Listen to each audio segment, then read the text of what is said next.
So guys, जैसा कि हमने पिछले एपिसोड में देखा, यांग हाओ को लड़ाई के लिए डेथ एरिया में लाया गया था। उनकी फाइट अगारे से होने वाली थी। आज से 60 साल पहले भी दोनों के बीच फाइट हुई थी, तब यांग हाओ ने उसे हरा दिया था। पर अब यांग हाओ बूढ़े हो चुके थे, फिर भी उनकी क्षमताएं सोच से भी परे थी। हर कोई हैरान था कि वो अपने प्रोटेक्शन एंड मर्सी के थ्रोन का इस्तेमाल कैसे करेंगे, लेकिन यांग हाओ ने नियमों के विरुद्ध जाकर थ्रोन को एक्टिवेट कर लिया, जिससे उनकी शक्तियां कई गुना बढ़ गई। उसका शरीर पत्थर जैसा सख्त हो गया था। अब वो अगारेस को बुरी तरह पीटने लगे, पर अगारेस भी लगातार अपना बचाव कर रहा था। लड़ाई के दौरान यांग हाओ का दायां हाथ टूट गया और जल्दी बायां हाथ भी नष्ट हो गया, क्योंकि उन पर थ्रोन की बेगलेस एनर्जी का असर होने लगा था, जो उन्हें धीरे धीरे कमजोर कर रही थी। सभी डर गए, पर तभी हाओ चेन स्टार पावर के साथ उन्हें बचाने पहुंच गया, जिसे देखकर सभी चौंक गए। यांग हाओ भी उसे देखकर हैरान थे। अगारेस को हाओ चेन को देखकर गुस्सा आ गया और उसने अपनी मून ब्लेड से उस पर वार किया, पर हाओ चेन ने अपनी सन एंड मून इटर्नल शील्ड निकाल ली और उस वार को आसानी से रोक लिया। वास्को घबरा गया, क्योंकि उसकी भविष्यवाणी में बदलाव आ चुका था। हाओ चेन को दर्शाने वाला कोर अपने स्थान से हिल गया था। वो परेशान होकर बोला, हाओ चेन ने स्टार डोमेन डेथ अरीना के नियमों को बदल दिया है। आओ आओ गुस्से में चिल्लाया, आखिर इसने ऐसा कैसे किया? तो वास्को बताता है कि हाओ चेन ने डिवाइन थॉर्न्स के बीच होने वाली रेजोनेंस का इस्तेमाल किया है। मैंने पहले ही इसका अंदाजा लगा लिया था, इसीलिए मैंने अपनी शक्ति से डेथ एरिया को बंद कर दिया था, लेकिन इसने नियमों को ही तोड़ डाला। आप आओ गुस्से में बोला, अगर वो किसी को बचाना चाहता है तो बचाने दो, पर मेरे प्लान में खलल मत पड़ने दो। इसीलिए वास्को, तुम्हें एक और स्टार डोमेन डेथ एरिया खोलना होगा। वास्को झिझकते हुए बोला, हाईनेस, एक बार फिर सोच लीजिए, क्योंकि इसे खोलने के लिए बहुत बड़ी कीमत चुकानी होगी। ये नियमों के खिलाफ है। आबाओ चिल्लाया, मुझे नियमों की कोई परवाह नहीं, चाहे तुम्हें अपनी लाइफ एनर्जी जलानी पड़े या फिर तुम्हारी स्पिरिचुअल एनर्जी खत्म क्यों ना हो जाए, मुझे बस रिजल्ट चाहिए। अगर तुमने सेकंड अरीना नहीं खोला तो मैं समझ जाऊंगा कि तुम अपने कबीले को धोखा दे रहे हो। उसके गुस्से से वहाँ हेवन डिफाइंग ड्रैगन्स प्रकट हो जाते हैं। वास्को डरकर उसकी बात मान लेता है और अपनी शक्तियों का इस्तेमाल करके पहले वाले डेथ एरिया के पास ही एक और डेथ अरीना खोल देता है। यह देखकर सभी डीमन बहुत खुश होते हैं। अब तो मजा दुगना हो गया। अब सेकंड बैटलफील्ड भी ओपन हो चुका था। इंसान घबरा गए, क्योंकि अब सवाल था इस नए अरीना में किसे चुना जाएगा। और तभी वहाँ एक छोटा सा लड़का टेलीपोर्ट होकर प्रकट हुआ। वो बेहद डरा हुआ था, क्योंकि उसने अपनी जिंदगी में कभी कोई फाइट नहीं लड़ी थी। सभी टेम्पल मास्टर्स भी चिंता में पड़ गए। अब उस लड़के से लड़ने के लिए ड्यूअल ब्लेड डीमन वहाँ आ गया। उसे देखकर वो बच्चा और ज्यादा डर गया। डीमन उसे मारने के लिए आगे बढ़ता है।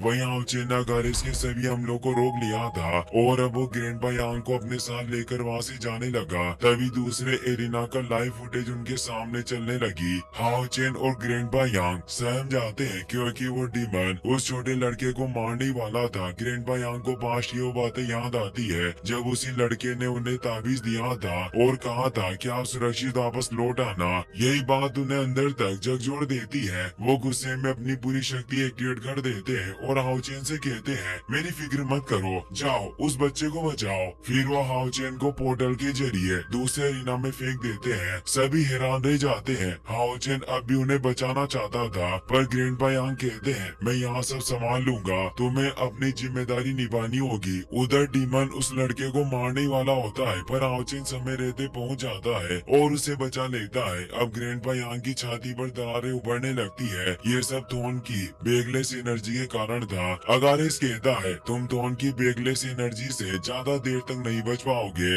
ये एनर्जी अपने सबसे ऊंचे स्तर पर पहुंच चुकी है। तुम्हारा शरीर जल्दी पूरी तरह नष्ट हो जाएगा और किसी भी वक्त धूल में बदल सकता है। जिस पर यांग हाओ मुस्कुराकर कहते हैं, तो फिर मुझे यहाँ से जाना ही क्यों चाहिए? अगारेस घबराकर पूछता है, आखिर तुम अब क्या करना चाहते हो? अब हमें पास्ट का सीन दिखाया जाता है। ग्रैंडपा यांग को पहले से एहसास हो गया था कि उन्हें अगले एरिना दोबारा मैच के लिए चुना जा सकता है, इसीलिए उन्होंने लॉर्ड जियाजे से मिलने की बात कही थी। ग्रैंडपा यांग की बचपन से ही एक दिली ख्वाहिश रही थी, वो डीमन इलाके में मौजूद एक खूबसूरत जगह पर जाना चाहते थे। वे कहते हैं तुम्हारे इलाके का समुंदर वाकई बहुत खूबसूरत होगा। जब मैं 7 साल का था मैंने एक बार समुद्र का सपना देखा था और तब से ही उस तक पहुंचने का जुनून मेरे दिल में बस गया। तो वो बताते हैं कि वह समुद्र वाकई शानदार है, पर वह इलाका राक्षसों के नियंत्रण में है। और जब उन्हें उस समुद्र को देखने की क्षमता मिली और वे एक ताकतवर नाइट बने, तभी उन्होंने अपने सपने को छोड़कर डिवाइन सील नाइट बनकर होली सिटी की रक्षा करने का फैसला किया। 60 साल गुजरने के बाद भी उन्होंने होली सिटी नहीं छोड़ी, पर उसने उस खूबसूरत समुद्र की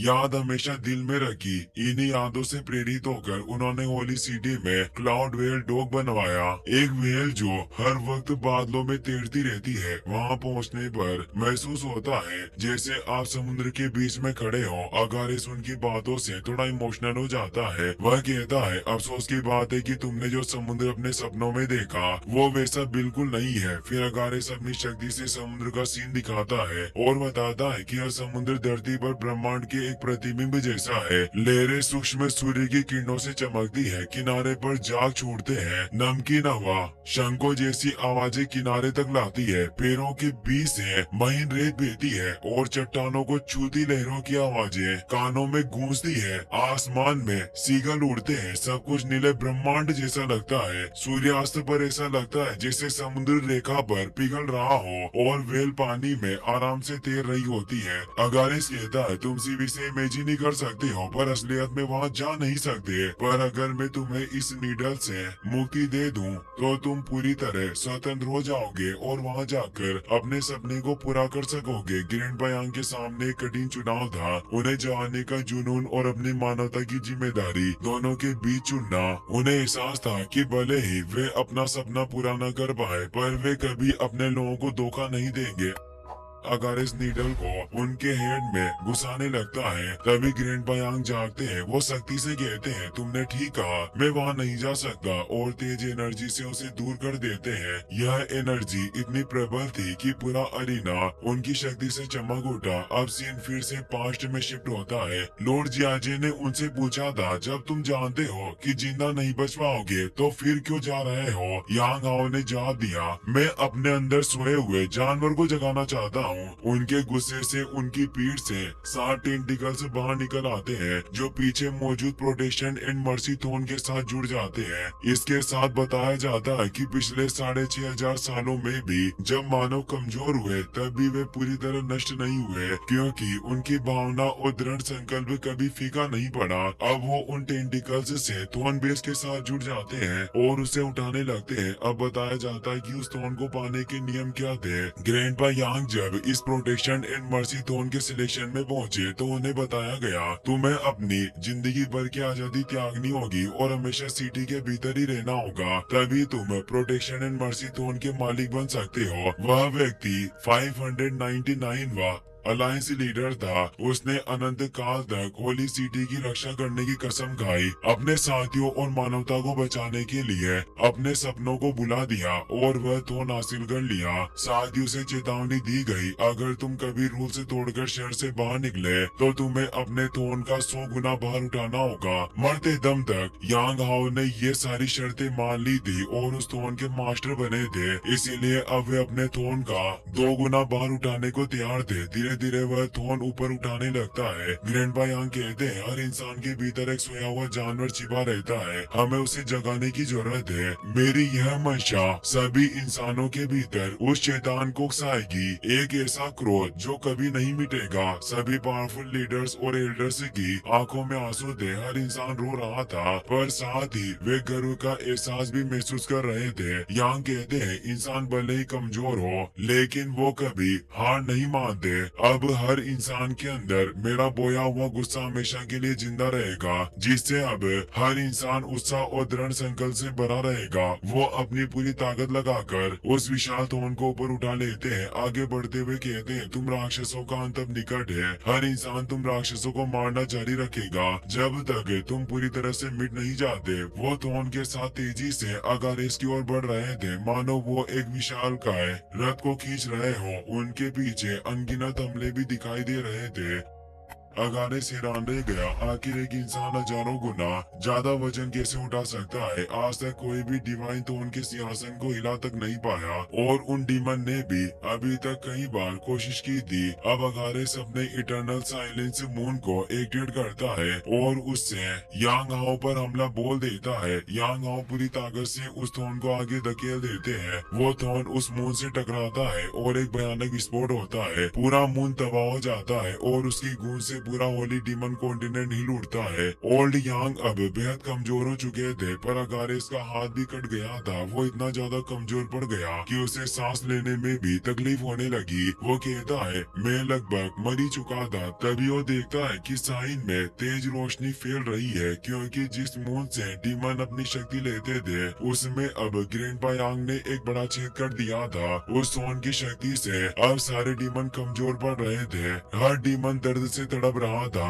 और उसे सहन करना नामुमकिन हो गया था। वास्को कहता है, हमारी डीमन जाति की मून लाइट अब बुझ रही है। इससे हमारी पूरी नस्ल पर एक गहरा जख्म पड़ गया है और शायद अब कोई भी डीमन इससे उबर नहीं पाएगा।